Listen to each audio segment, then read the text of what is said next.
paralisação do futebol por conta da epidemia do coronavírus, ela trouxe uma série de incertezas para o nosso meio, né? O segmento do futebol, a indústria do futebol hoje, assim como todo o país, vive uma incerteza. O futebol vai ser comprometido por conta dessa paralisação. Qual o tempo dessa paralisação? Então, a partir do momento em que houve essa paralisação, os clubes começaram a discutir, começaram a se organizar na tentativa de encontrar soluções para essa paralisação, mas especialmente para o impacto econômico, para o impacto financeiro que essa paralisação vai trazer para os clubes brasileiros. Nesse momento, a ideia foi de conceder férias para os nossos atletas, ou seja, de manter esses atletas afastados até o dia 31 de março, e a partir do dia 1º de abril, então, umas férias de 20 dias, reservando aí 10 dias para que os jogadores pudessem gozar dessas férias junto à família, podendo viajar, enfim, se divertir, e isso ficando para o final do ano. E a ideia é que, nesse período, a gente tenha uma noção, uma ideia melhor do que vai acontecer nos próximos dias, nos próximos meses, se essa paralisação irá continuar ou se o futebol volta a partir de maio. Se o futebol voltar a partir de maio, nós temos a possibilidade de cumprir com todo o calendário do futebol até o final do ano, entendendo que, em função das férias, as atividades vão avançar pelo mês de dezembro até próximo do Natal. Se, por outro lado, essa paralisação ela permanecer nos meses de junho ou julho, isso provavelmente trará um impacto muito grande nas competições, com a possibilidade real de perda de receitas. Então, hoje não existe uma solução por conta dessa incerteza, mas já existe um exercício das possibilidades, um exercício daquilo que poderá ser feito em relação a essa paralisação. Então, uma das possibilidades é trabalhar com a redução dos vencimentos, quer seja de atleta, quer seja de comissão técnica. Nós estamos trabalhando junto ao poder público com a suspensão de pagamentos de tributos e de obrigações, junto às entidades bancárias, pedindo a prorrogação dos prazos, renegociando uma série de compromissos e tentando buscar receitas alternativas. Então, esse é o trabalho que tem sido feito no sentido de minimizar o efeito econômico e esportivo dessa epidemia, mas certamente algumas decisões só poderão ser tomadas a partir do momento em que ficar definido a volta das atividades. Todos sabem que nós fizemos um esforço, em especial a partir do fim do ano de 2019, que foi um ano muito difícil, foi um ano em que algumas previsões de captação de recursos financeiros acabaram não acontecendo, mais importante entre eles a venda de jogadores, e apesar de toda essa dificuldade financeira, nós buscamos manter uma equipe que fosse competitiva. Então, fizemos um esforço de renovar com o Guarim, fizemos também um esforço muito grande de trazer o Germancano, entendendo que essa era uma solicitação da nossa torcida, era um anseio da nossa torcida, trazer alguém que jogasse ali na frente, que fosse um goleador. Trouxemos também aí o Benítez. Enfim, esses foram 3 reforços que nós fizemos. E, por outro lado, alguns contratos que haviam terminado em 2019, nós não renovamos e escolhemos dar aos nossos jogadores de base a oportunidade de mostrar o seu valor. Vale lembrar que a base do Vasco, em 2019, teve um desempenho muito bom, com a revelação de um número grande de jogadores e que precisavam ter espaço. Então, essa foi a nossa estratégia inicial. Não tivemos grandes resultados nesse primeiro momento. O Guarim demorou a renovar, foi uma das dificuldades. O Thales teve algumas contusões. Tudo isso criou uma série de dificuldades para que o nosso futebol pudesse ter um bom desempenho nessa primeira parte do ano. Eu optei por trazer um vice-presidente de futebol, já tinha conversado anteriormente com o Zé Luiz Moreira, que lá atrás preferiu ajudar, apoiar a gestão, mas ainda sem participar diretamente na diretoria.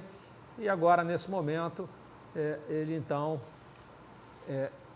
resolveu participar diretamente da gestão, apoiando e unindo forças aí no futebol.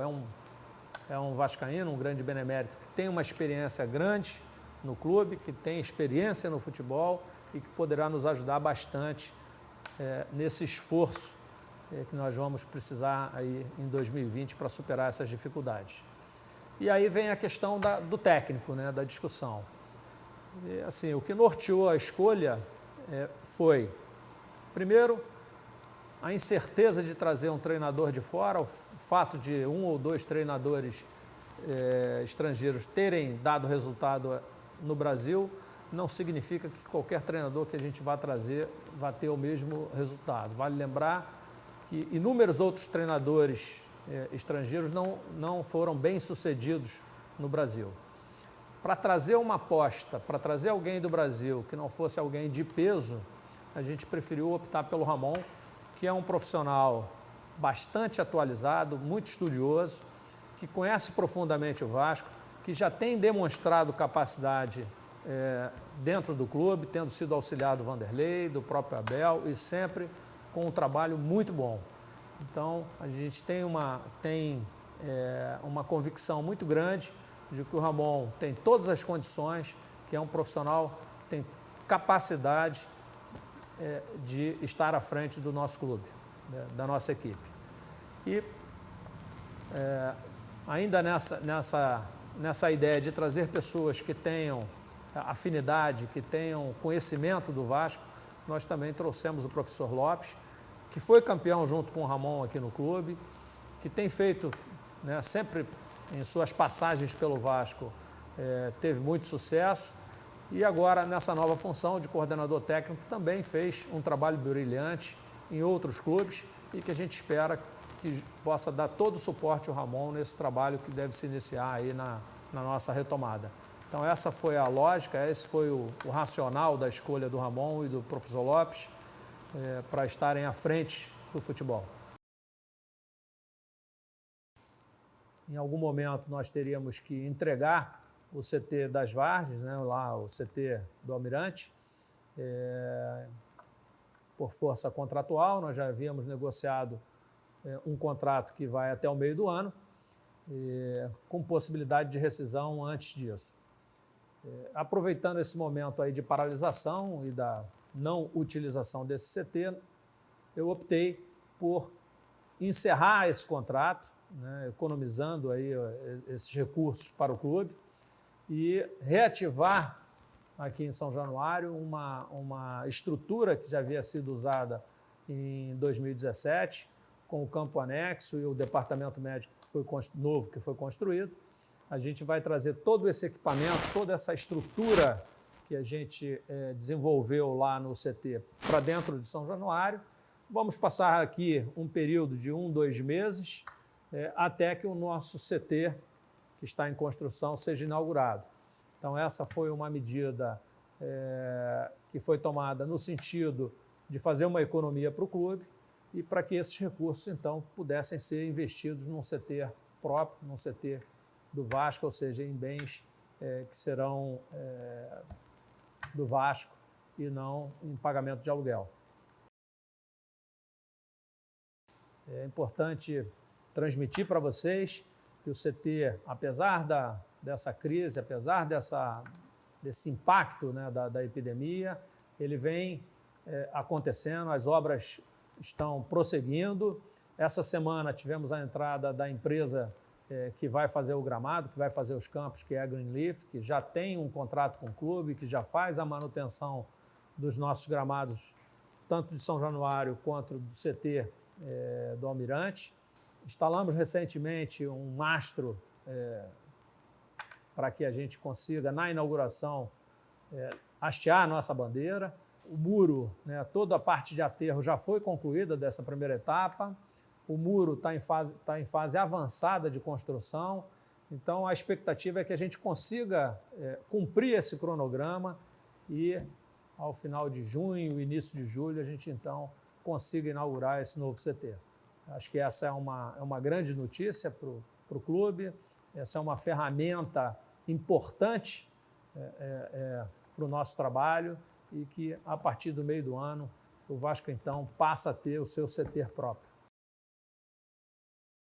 O projeto São Januário não foi esquecido, ele continua sendo trabalhado. A gente tem avançado bastante nas tratativas, já tivemos uma série de discussões, quer seja com empresas que fazem gestão de grandes estádios, quer seja com construtora ou com fundos de investimentos, bancos que poderiam estar participando desse fundo de investimento a ser criado. E, em paralelo, um escritório de advocacia foi contratado e trabalha na due diligence no sentido de dar segurança na construção desse fundo de investimento. Existem algumas etapas ainda a serem cumpridas, a serem ultrapassadas, e elas estão caminhando muito bem. O torcedor deve entender que esse projeto ele foi desenvolvido a partir de um estudo profundo, de um levantamento de toda a área de São Januário, das necessidades. Não foi um projeto construído a partir de bravatas ou com fins eleitoreiros.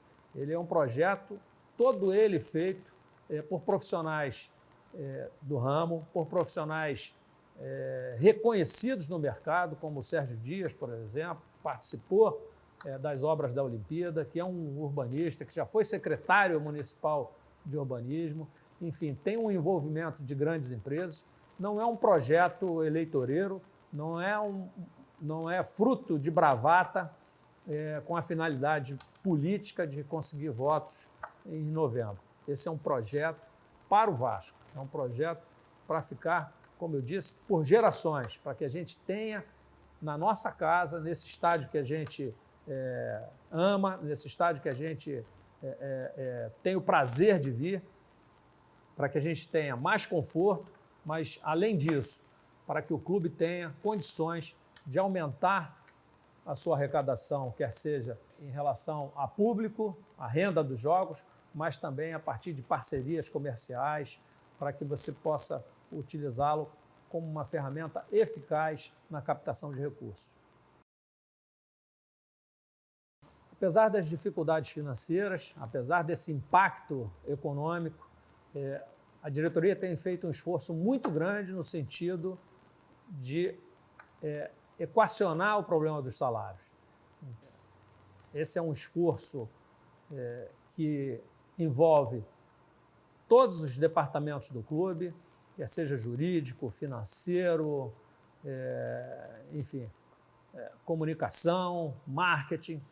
Todos os esforços eles são no sentido de captar recursos, e esses recursos têm sempre a prioridade, como primeira prioridade, o pagamento do salário.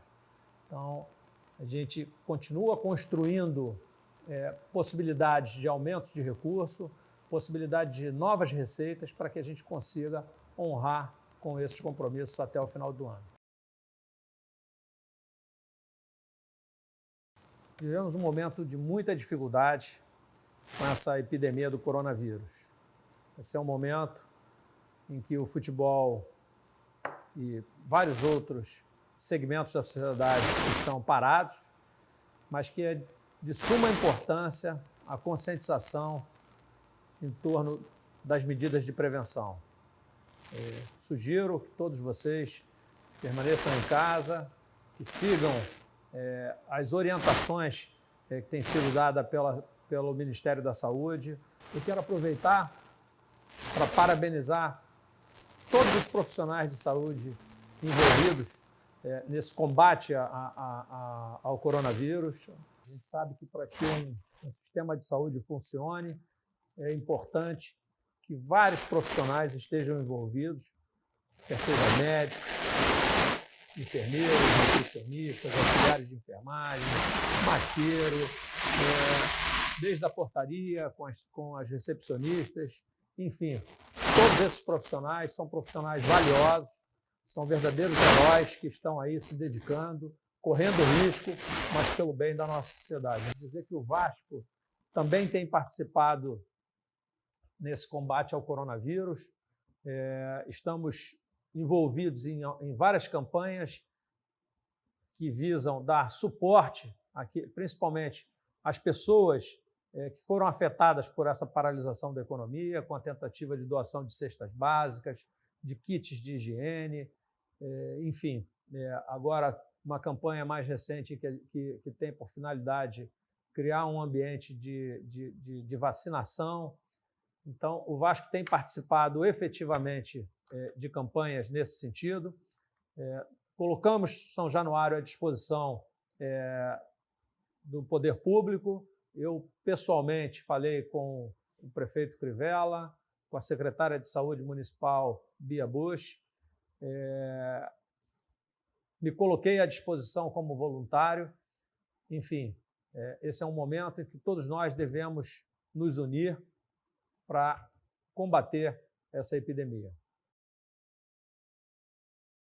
Por fim, eu gostaria de enaltecer a nossa torcida, enaltecer esse engajamento que a torcida tem tido, né, nesse momento em que não se tem futebol, em que não se tem jogos para ser assistido. Esse engajamento da torcida tem sido enorme, né? A todo momento a gente vê aí, eu consigo ver os jogos do Vasco, porque quando se coloca qualquer votação, a torcida entra em massa e vai lá, acaba elegendo os jogos do Vasco para serem revistos. Agradecer também todo esse processo de novos sócios que aconteceu lá atrás, com o ingresso desses 150 mil novos sócios torcedores, o próprio centro de treinamento, nas doações. Então, eu acho que esse momento, num momento de crise como esse, em que o clube, que já vinha com uma série de dificuldades, é ainda mais atingido por essa epidemia e por esse efeito econômico, eu gostaria de, primeiro, agradecer a torcida por esse engajamento. Segundo, pedir que esse engajamento ele permaneça. Nós estamos nos aproximando aí do mês de maio, é um mês importante, é um mês em que se faz a renovação do sócio-torcedor. Então, conto com o apoio de vocês. O Vasco, através de seu presidente, agradece esse engajamento e parabeniza a torcida por essa demonstração de força que a gente tem dado aí ao longo dos últimos anos. Saudações vascaínas.